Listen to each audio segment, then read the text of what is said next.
Welcome back to Universal Voice, and I am joined today by an extra special guest, the one that actually, even the moment I think about his name, it makes me smile. So I'm joined by the Ivorian Spice today. And how are you doing, man? It's a pleasure to have you on board.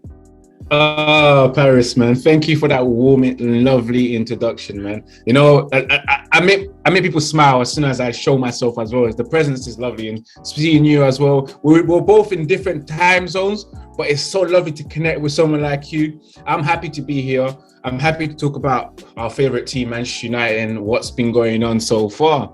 Thank you for having me. It's a pleasure right now. And exactly what you said. It's just that, guys, over here at Universal Devils, it's all about connecting to people from different parts of the world, which is why it's called Universal Devils. And talking about a channel, these guys run a fantastic channel. It's called Red United TV. You guys can check it out on Instagram and more importantly on YouTube, because they do some fantastic fan content. And I'm going to put the link in the description so that you guys can check them out. And the Ivorian Spice, let's get into it. Let's start off by talking about the Villareal game. What are your initial thoughts about it? First of all, I'll go straight away with you. I'll be honest. I'm so happy that we got the result, the 3 points. However, the performance, Paris, absolutely dreadful. And it's just like this. We've been seeing Manchester United performing badly since the start of the season. The only positive was probably, you'll say, Leeds, whereas Leeds actually played into our strengths and we ended up winning. However, it's been the same game week in, week out. Like I love to say at the same time, same rice, different stew, different curry, different sauce, but the same taste. All the time, Manchester United play week in, week out. That game is Villareal. We have to consider ourselves lucky that we actually won and got the 3 points, because Villareal themselves were all over us in the first 45 minutes. Luckily, in the second half, it did pick up and we got the goal. And of course, as soon as we equalized, I'm very sure everyone believed that, maybe there's something for us in this game to win. But we can't go ahead and say, we can't leave the game and think that we were the best team. We wasn't. Again, against Villareal, we looked like the away team. And that's the thing that's been with Manchester United in general in terms of performances. We've always looked at the away team, even when we're at home against lesser sides. And it's really worrying me now. It's like, can our manager really get the best, and our coaching system get the best out of these boys in terms of playing a structural way of playing that's, that's consistent, and sustainable. It just scares me. I'm very sure I don't know what you thought about yesterday. Wasn't you not worried with that performance? I think it's so important to have a balanced opinion about everything, Spice. And that's the thing, right? It's not about wanting a manager sacked or wanting a manager out, because that point is redundant at this moment in time.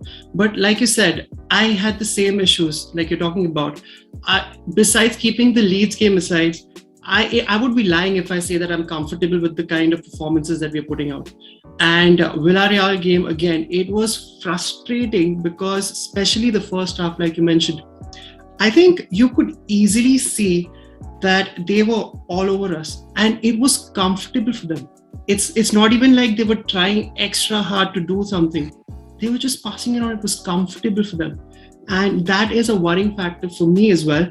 And where do you stand when it comes to the overall package that we have right now in terms of, look, I think both of us would be fooling ourselves if we don't say that we haven't seen progress. But I think just before we started talking, you mentioned that now we've reached a point where it has to go a step beyond that. Yeah. What do I think overall so far? There have been some kind of progress, of course, guys. Let's be real. Like, our manager has progressed in terms of getting the Manchester United team where they were when Jose Mourinho was in charge. We're at a stage where we've got a very good team, a very good squad, full of like 3 or 4 bona fide world-class players.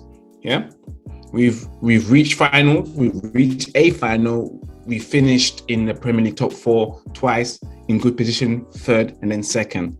Yeah, but we're at that stage where we have to start showing that we are a dominant team in every single game. And that's not what we're seeing right now. And the level that we're supposed to be seeing, the level of football that we're seeing, it's not the level that we're expecting. You watch the game against PSG versus Man City, high level of football. Everyone's concentrated, everyone's playing 120%. Not 110%, 120%. With Manchester United, each time I see them on the ball, doing whatever they try to do in practice, and training, however you want to pronounce it, you can clearly see it's not done at the highest level. Everything is rigid. It's so rigid. There's no fluidity, if you understand what I'm trying to say. The football, the passing, it's like they're just passing for passing's sake.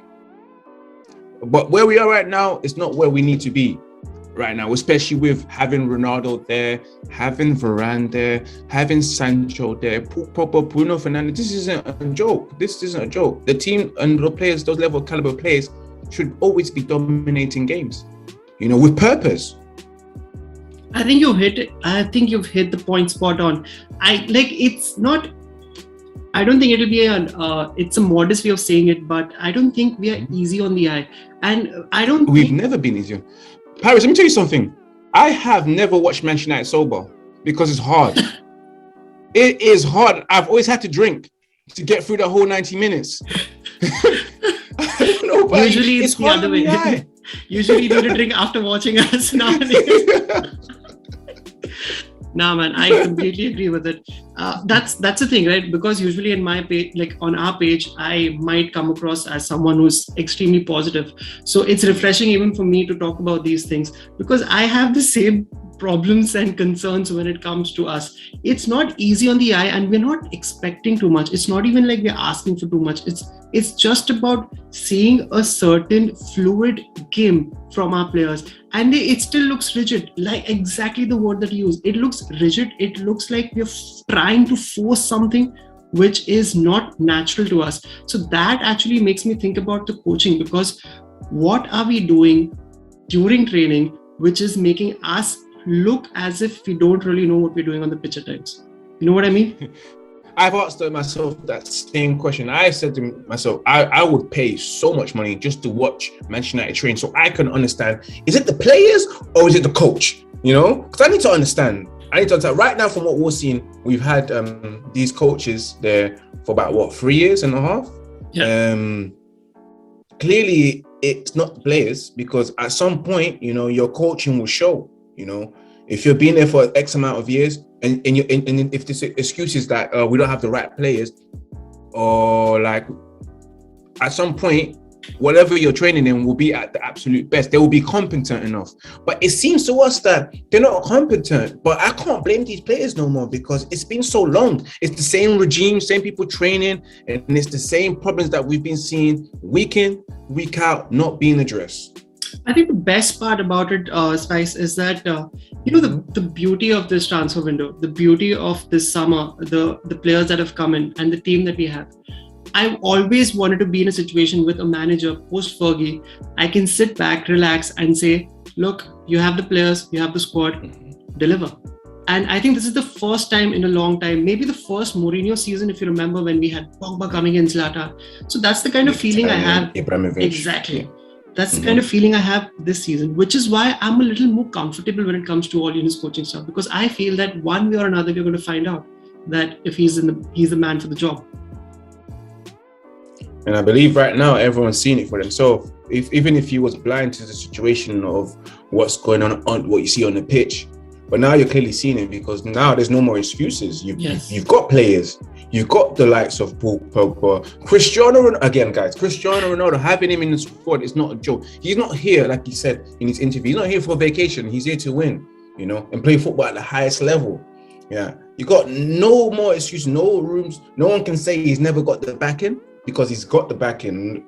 You couldn't say more about having Ronaldo and Sancho and Varane. That is backing to the maximum. You spent over 400 million.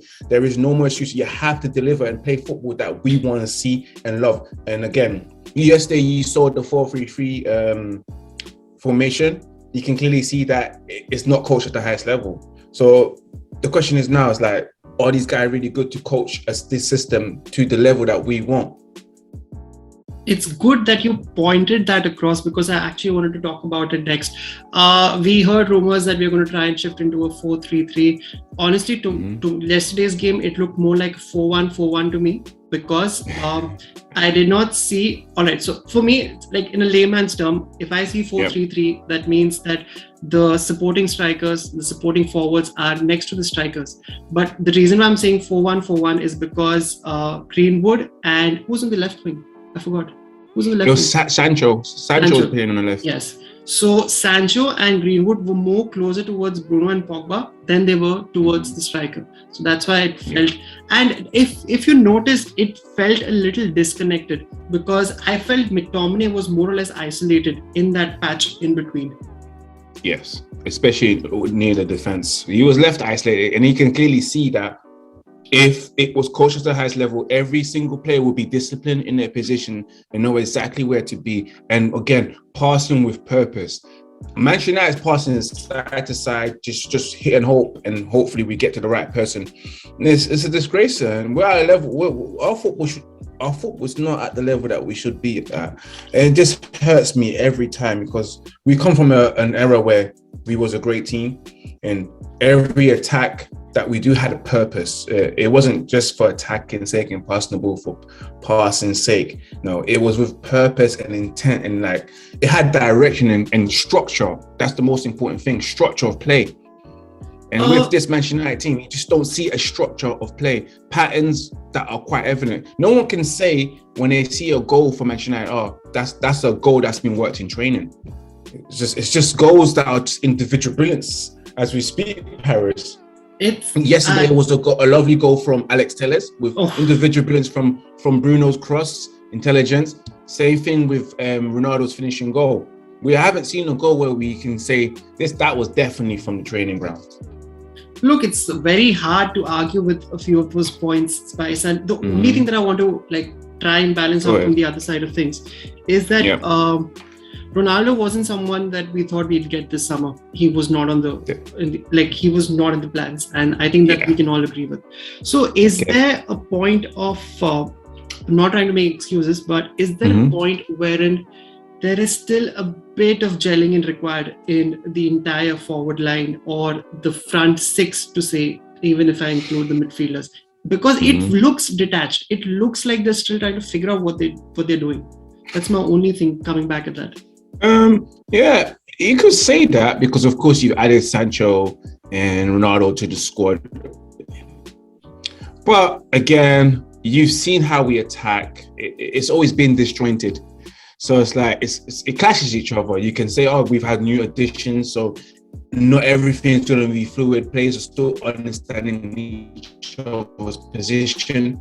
But then you look back at your past and you've seen how Manchester United played in the past. And again, it's never been fluid attack where you feel like everyone understands each other. It still seems to me like Gary Neville loves saying a bunch of misfits, you know, because it does seem like a team, but are just a bunch of misfits. But yeah, let's just hope though. As time goes along, you know, you never know. They'll probably gel. They're good players. Good players understand each other, as they say. Exactly what I want to get into now. Actually, I want to talk about three specific players right now, because I feel that in one way or another, it's either going to cause problems or it might just solve everything. So I want to hit on a few players specifically, starting with Paul Pogba, because where do you see him fitting in once Rashford is back and once we have a stable enough team? Because he seems to be juggling between this left wing and the central midfield. So how do you solve that issue? Well, to be fair, let's be real.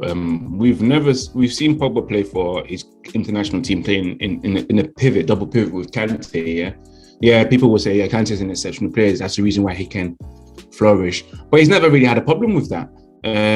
I see Pogba playing his natural position. He's a centre midfielder, a box-to-box centre midfielder, a number 8 or a 10. But he's a bona fide centre midfielder where he's supposed to be playing box-to-box with the likes of Bruno next to him in a 3, ideally, because Pogba playing in a 2 for Manchester United, I'm not sure if you guys noticed, we've always been exposed, obviously, because Pogba lacks defensive discipline. But again, when you lack defensive discipline, it's all about your coaching staff making sure that you stop lacking defensive discipline. It's been an issue for Pogba in midfield. I only see him playing as a midfielder.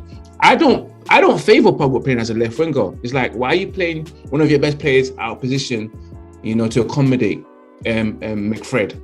Like, it's an insult. You say you want to keep Pogba, want him to be here, but you're playing him out of position. France don't play him out of position. Play him in his position.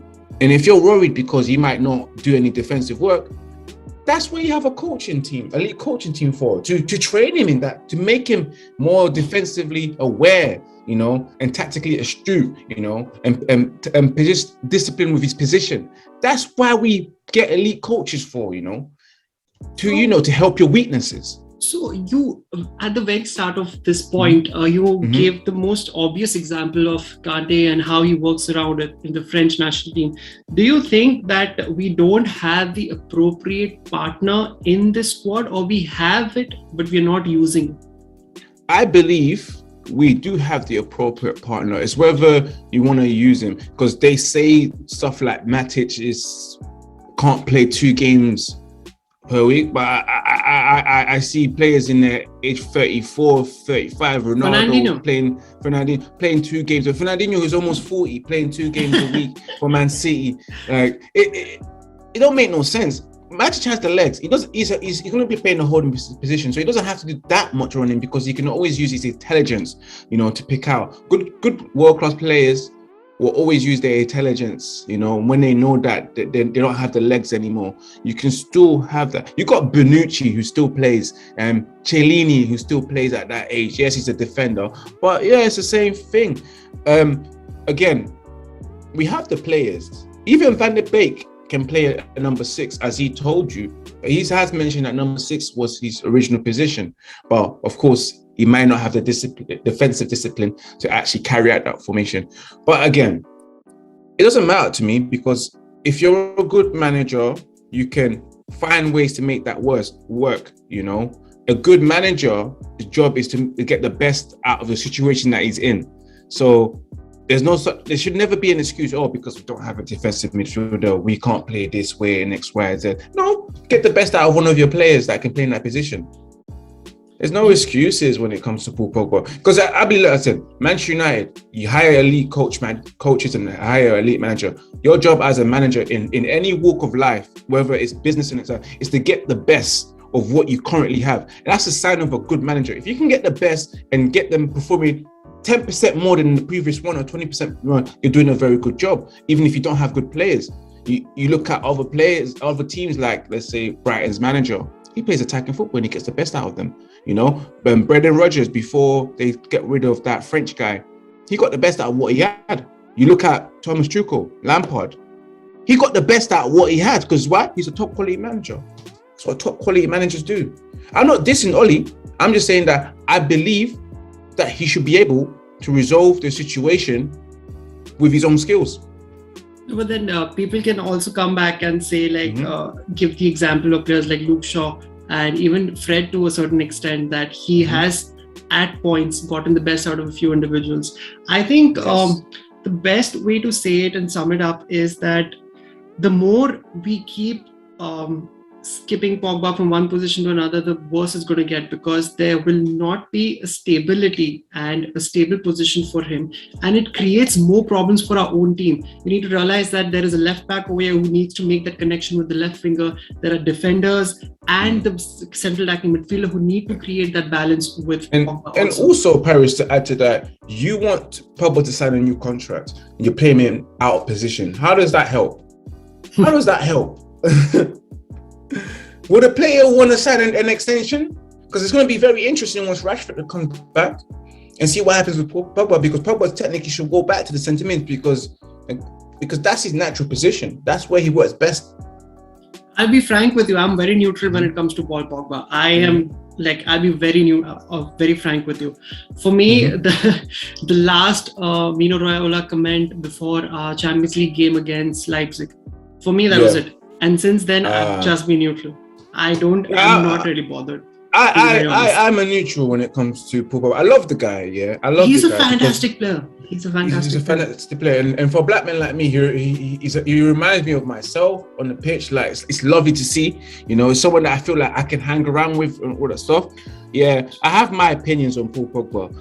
Yeah, but also it's a bit balanced because I can look at his agent and be like, you know what, yeah. At the end of the day, it's his agent, whether you like it or not. The agent's job is to get the best for his client, you know. And also, Manchester United haven't really gotten the best out of the situation that Paul Pogba came in. Although he hasn't performed and he's been inconsistent, our team in general have been inconsistent throughout. So it's really hard to just be singling him out all the time because everyone else is inconsistent, you know. And again, the agent thing, people say they hate him because of his agent. I can't hate an agent that looks after his players. You know, I want Villareal to be my agent so he can strike a good deal with YouTube for Christ's sake. You know, you know, I would love to have him as my agent.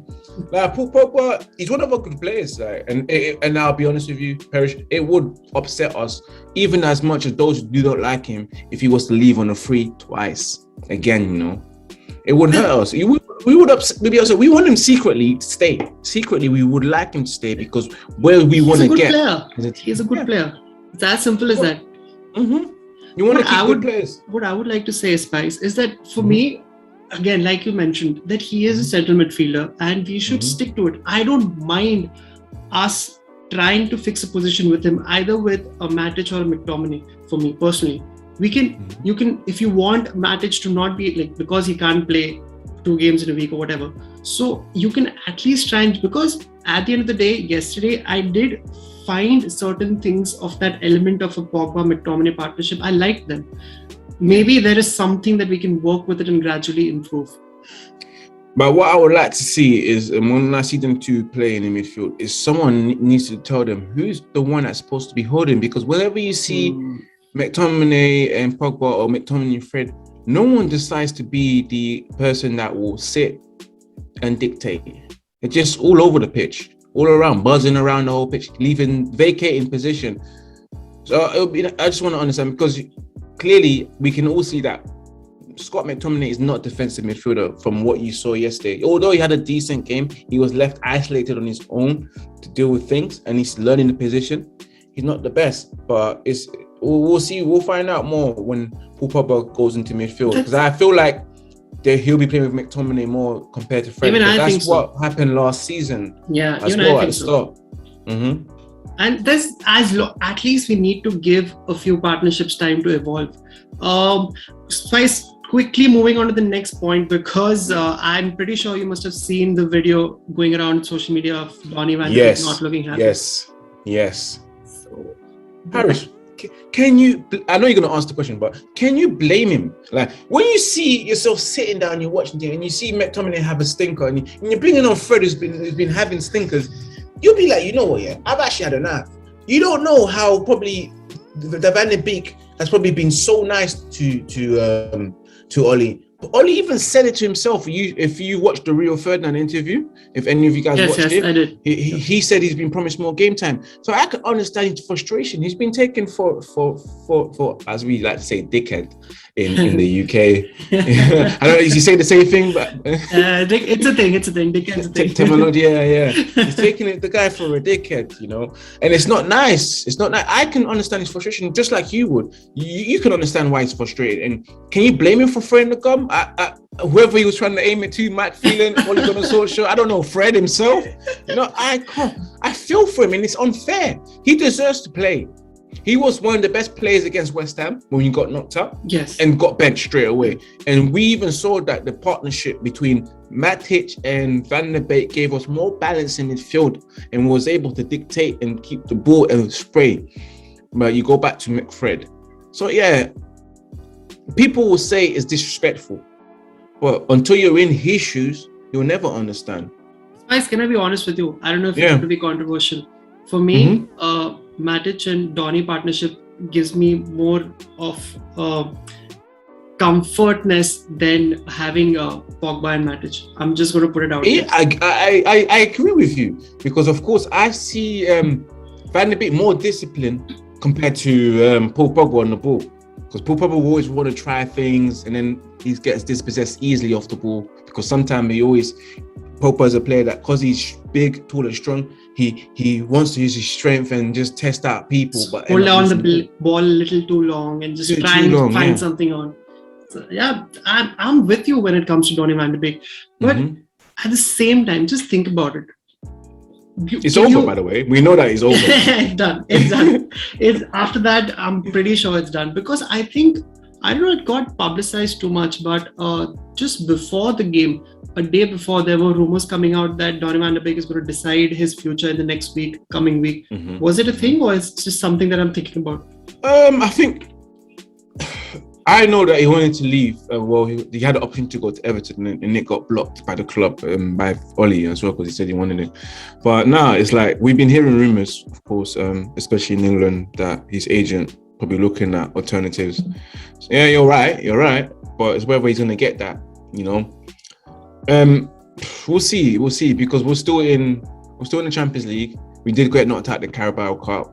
We'll see, because I believe Donny van de Beek should be playing. He should be playing regularly, week in, week out, or 1 week in and then the other week out, and then 1 week in. It depends on the opposition as well, because there's certain games where you feel like this is a Donny van de Beek game, you know.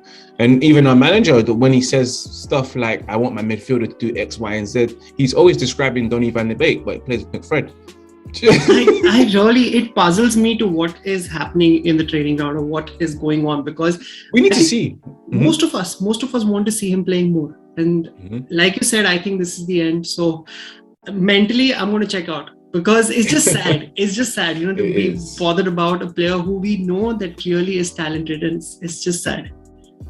It hurts. Guys, we are just quickly going to move on to the next segment, and we've spoken about a lot of things in terms of the issues that we have. Let's try and put a little bit of glimmer of hope, and any positives that you think that we can take away from the game. The game is Villareal. Yes. Well, the only positive I can take from that game is that the fact that we have Ronaldo.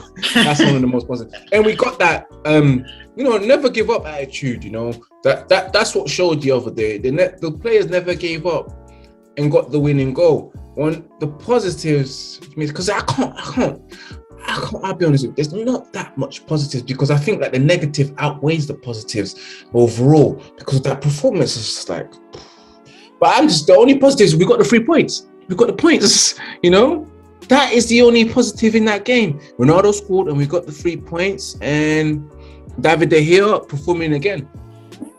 What can we spare a thought for David De Gea? Because we have to. I mean, come on. He has been phenomenal this entire season, and his game is just going up and up and up and up. Where were you when the whole let's Henderson situation? Yeah. Let me tell you, like I said before, you know, I am David De Gea till I die. Do you know why? Because I know this. Like, have you heard the saying says, "The devil you know is better than the devil you don't know." Yeah. And I know David De Gea really well, and David De Gea has been loyal to us, even at times when he wanted to leave, because he could have left us and won 3 or 4 Champions League with Zidane. Easily. But he chose to stay. We have to show the same loyalty. David De Gea had poor seasons, yes, I understand.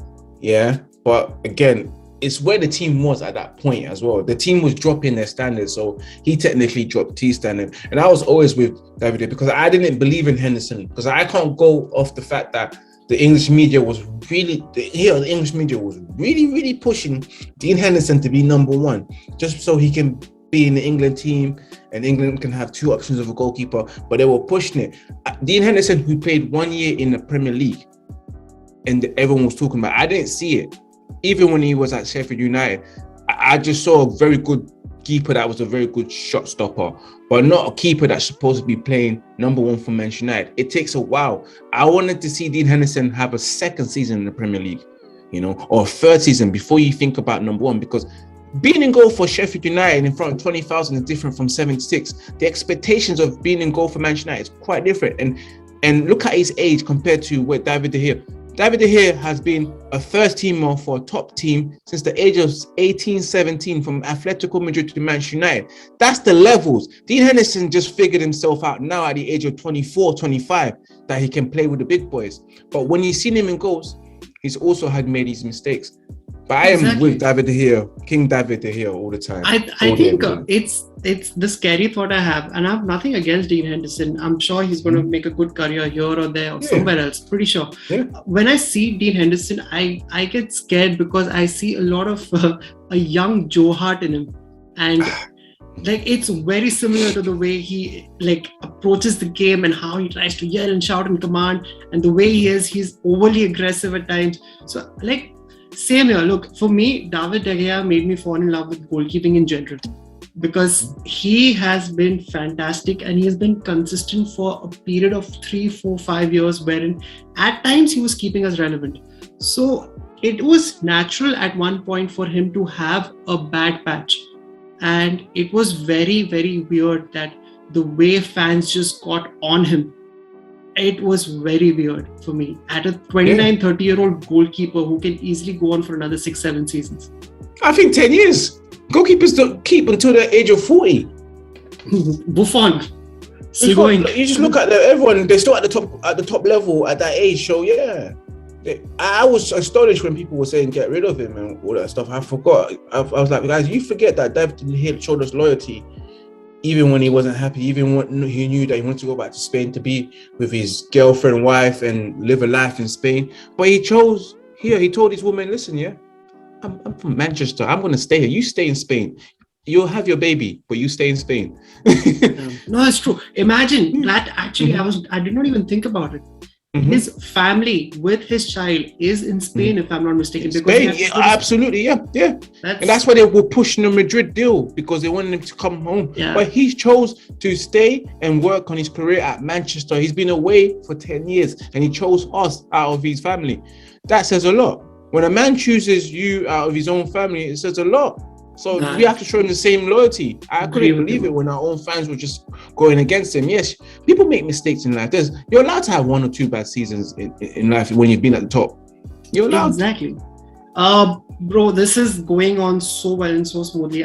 But we are unfortunately, I think, running out of time. So, like your just quickly your last few initial or whatever you want to call it thoughts about the game against Everton. Do you fear them or how do we approach that game? Oh, hey guys, I'm going to tell you right now, whatever your poison is, pick your poison, drink it, smoke it, whatever you want to do, sniff it. I don't condone drugs, but whatever your poison is for that day, because it's going to be another tough game for us. Because I'll be honest with you, as Manchester United fan, I don't go into any game with my chest up, pumped up, saying that we're going to win. It's always going to be a tough game. But I believe, we'll win. We'll get the 3 points. We're at Old Trafford. We're playing at Trafford. I can't remember if we're at Old Trafford. We're playing at Old Trafford, yes. It's a home game. Oh, God. I'd rather just us play away because we're far better of an away team. At Old Trafford, it's going to be interesting. In terms of performance-wise, we don't know what we're expecting. It is Russian roulette with Manchester United with the performance. You don't know whenever that trigger's going to hit. So, I think we'll do all right. We'll win. Probably about 2-1. A narrow win, but I would love a big margin win. But I just think that where we are right now, from the last 2-3 weeks, we haven't performed. It's against Benitez as well. It's going to be interesting. It really will be interesting. Is there anything else you want to talk about? He will try and. Benitez is a good manager, and he's been there, done that. He's done it more than our current manager as well. He's won a Champions League, so it's going to be difficult, man. And especially in midfield, we want to see what happens in midfield. If we're going with McFred, hands on your heart for a whole 90 minutes. I'm being honest with you, because we'll get overrun. Because Everton midfield, in terms of as a team, they're probably better. Bro, the only thing that I've written over here in terms of the key players coming in from Everton side, it is Alan and Decore, because I feel that is their most key important area, because Calvert-Lewin and Richarlison both are not available. I'm pretty sure they're not available, I think. And Perez, I'm going to ask you one question. Alan Decore or McTominay or Fred? And Fred, which one would you rather favour? You rather favour the Alan and Decore because you've seen them do things, week in, week out. See, I'm not Fred's biggest fan. frankly, I want to say, be honest, I still like McTominay. I'm not Fred's biggest fan. So for me, anything that is partnered with Fred is going to go down. I'm generally being very honest with you. That's okay. I understand. I've seen them both. So this last thing that I want to do is what we do on our page. One out of the box prediction. By that I mean something that you think would be out of the world in terms of Rafael Varane's, the ball hits Rafael Varane's ass and it goes in and we score a goal. Like something out of the box prediction for the day. Oh my God. You know what I would love to see? A prediction for something crazy. That's a nice one. I see Sancho scoring, but with a deflection with the ball ricocheting off of his face and nose and just going in and not knowing exactly what he was meant to do. That one. Yes. I see Sancho scoring a goal like that. Oh man, I swear if that happens, I'm calling you straight away. Yeah, I'm gonna be ecstatic because he needs to get going now. It's a crazy thing, like I say, we spent 75 million and our 75 million sits on the bench. Our top priority signing, our top priority that we wanted to sign. But I think he's settling in, and I think the last game that we saw from yesterday, it was good. Like his game is gradually improving. Yeah. But you think that he'll be involved more. Yes. Considering the fact that he was our number one target. You know, your number one target shouldn't be seeing the bench too tough. You know, you will throw in McTominay when he just come back from brain surgery, and you're gonna throw in Rashford when he comes straight back from training and he's injured and declared fit. But you can't throw your 75 million pound signing in every weekend, just even if he's playing a bad game. But you would play Rashford even if he's having a bad game. I am so confused, guys. Man, I swear we could get into this. Like we could actually have an entire conversation about it. But like I said, unfortunately, you're getting there's not enough time. We'll get to that. And look, this has been an absolute treat, and I would really like to do more of these in the coming future. Of course, you'll see me again. Definitely, man. You'll see me. Guys, I think we're done for the day, and it was an absolute pleasure having the Ivorian Spice into the channel. We have another debut coming in, and this was a fantastic debut. This was like a hat trick of goals, if I have to translate it in terms. Thank you. It was fantastic to be on as well. Great chat as well. I'm going to see you very soon, man. Thanks a lot for coming on. All right. Thank you. Take care. Any last message to the viewers? Oh, guys, as always, remember to follow his Instagram page as well, Universal Devils. And also remember to subscribe to the channel, redunitedtv on YouTube. And also follow the Instagram page, show support, guys, get involved, everyone. And believe India, right? Yes, I'm from India, Mumbai, India. Mumbai, India, Oh, guys, if you ever want to see a brother like me and you want to laugh and enjoy yourself, subscribe and follow to redunitedtv. You'll enjoy it. I promise you, guys. I can back that up. It's true. All right. Thanks a lot, man. Thank you. It's been a pleasure. Peace.